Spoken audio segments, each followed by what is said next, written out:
Nigeria, Efe, the silent roller, Ajagba. Martin Bakole. Obey my commands at all times, above all, protect yourselves at all times. Let's go. Okay, Karoma in the corner of Efe Ajagba to pull off another upset. He's already beaten 3 undefeated fighters, but this would be a win that could help him continue. Ajagba behind that jab early on in this fight. And also, I mean, you siphon the gas tank as well. In his corner, they're a lot more confident in the evolution of Efe Ajagba. What do you expect to see nice from shot Ajagba? The jab. The variation. I'm looking for him to, you know, really pay attention and go down to the body. Stop. Jab with the jabber. Yep. You know, you can beat it. Just because he has long arms doesn't mean that you can't. Goodall compared to Efe Ajagba's reach at 85. Nice right hand counter. Over the top from Ajagba. You wouldn't have seen the counter right hand over a jab that was thrown from the wrong distance. And again, that jab. Goodall doesn't have good jab defense at all. He doesn't know how. So it's going to be about timing for Goodall. He's going to have to find a way and sneak in behind that jab. Yeah. Single jab. So when you see the single jab coming and you see it multiple times, you know he's not going to do it if he changes locations. Nice step back from Ajagba to keep his distance. Excellent start for Efe Ajagba here in the first 3 minutes of this fight.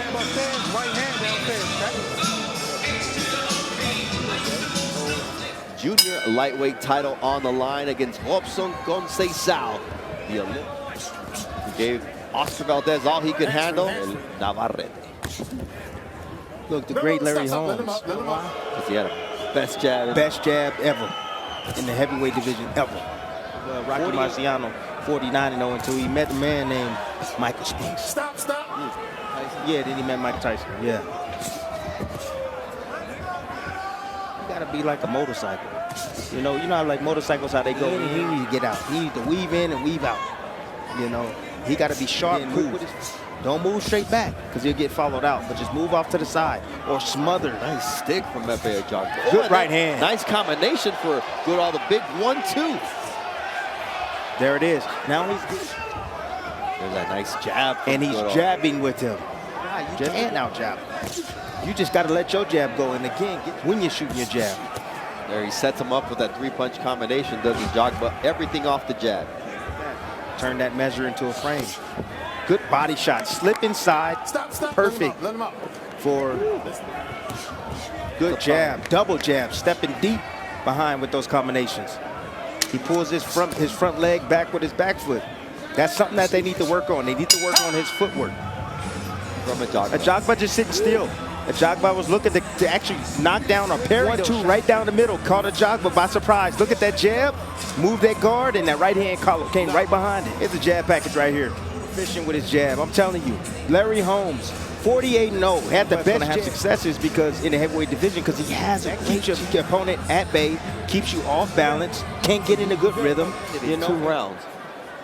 He don't win a lot of fights with just with his jab alone. A lot of fights. His average is 7 But points. again, you have Goodall doesn't have good jab defense. We mentioned that. Yeah, earlier. he doesn't have that. You mentioned that early on, but you know, I watched the film and I saw the same thing you saw. Nice right to the body, and referee Tony Weeks says keep that right up. Right there from Goodall. Getting his head off the line. Oh, nice uppercut, short uppercut right there from Ajagba. Again, the variation. That's what I like to see. I want to see the Deontay Wilder 1-2. Let's throw some uppercuts. Let's throw some hooks. Let's throw some shots downstairs. Oh, Nice there it is. Cut from Ajagba, and that hurt Goodall momentarily. Yes, it did. Look at his legs. Woo! He is still on shaky legs. The Australian rule to hurting Goodall, and it's the right uppercut. Goodall was looking like a person that just woke up in the dark, looking for the restroom, looking for that light switch. That's the way at them Bambi legs. Can Efe Ajagba follow up here with a minute and a half left? Goodall's legs are not totally target practice here in the 3rd round. Set up that uppercut again. That uppercut's going to be there. And looking to close the distance, the uppercut is there. Good combination right there from Goodall. Right in that power. Ajagba caught Goodall right behind He's it. a footballer. He should have great legs. He should have great football, great footwork. They got to work on that. Ooh, there it is, that right uppercut again, and he doubles up on You see the framework on that? Yes, sir. That's so you can throw something like that and land something like that. Oh, man. Goodall just lead. Goodall right now is taking the punch very well. Good right hand over the top. Oh, look at the legs. Yes. There it is again. In a very dominant round 3 for Efe Ajagba. Here in round 3. There it is. Nice extension with the jab. Catching him as he was coming in. Moving in, they're trying to close distance, trying to come behind with the double jab. Sometimes the double's thrown from the wrong range. As you can see, you set yourself up to be hit with a counter. Beautiful uppercut from Ajagba. This was a second damaging shot from Ajagba. Double jab. That's just great work. Great work right there from the big man.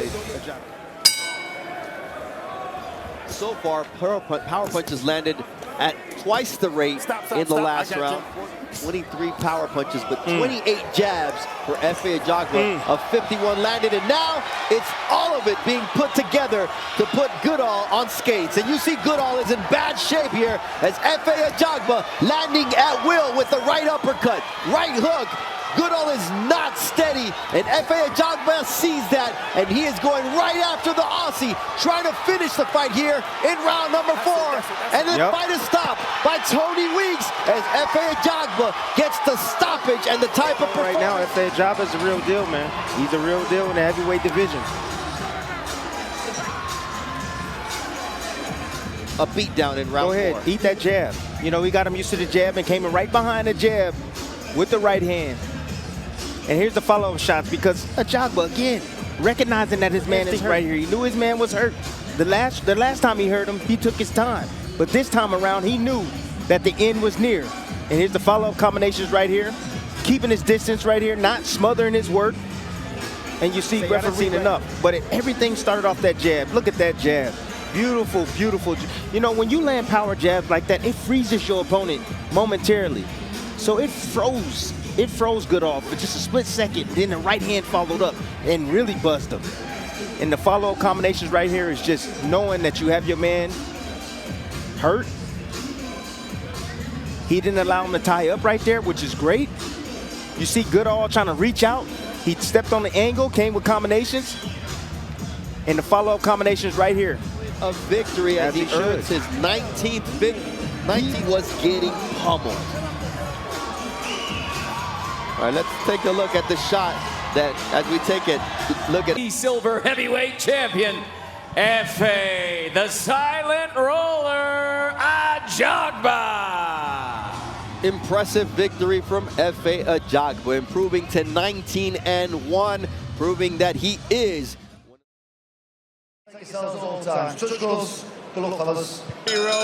From New Zealand, who's had a full 269 pounds. Parker, by the way, he's massive. He is massive. Look at the size of Bakole. Expect lots of this to try and empty the tank that way. Last summer, but how many these swinging shots early? I think if he lands with a big right hand over the top, as strong as Bakole is. Instead, but in doing that with the straight shot, you are open area for Parker. The body with the there with that looping left hand there, Parker, and he walked onto a jab, and but his timing's good. It's always has been good without the throws the shots from different angles and power of Bakole. And he will try and guide him through these early rounds back, and that relationship he's got with Andy Lee. His last 5 since that knockout. Still catches you with that uppercut. Just timed you very well. He's only 33, Joseph Parker. It seems like he's been around in that time. It's tons of experience. Got to be very careful. Bakole power. Listen, just spot your way out in the fight. You know how to spot. Big family back home in New Zealand. Father of 5. Look at the size of his legs, his thighs. He's in such a good place. And he might just be ready for this before this one. But Bakole's one of these guys who's Spartan as ever in the corner, who trains him up. And he should wear out, he should tie it out. Clipped. So you've got to do that, but don't get to him. And just punch, keep moving, punch, keep moving. man, and Bakole's just trying to walk him down. That size now, isn't he? Really walking forward, but I like how he throws them. He doesn't want to be there, though, with those uppercuts. Well, he should knock him out in 4. Dubois would last 2, and who's turning into a real fight. Bakole, just about. He gets back to his corner. Billy Nelson's corner. Inside 2, Joe Park. 17 seconds of round number 2. The winner by knockout victory, still the WBO interim heavyweight world champion, Lupe Soya La'a Ole Maleato.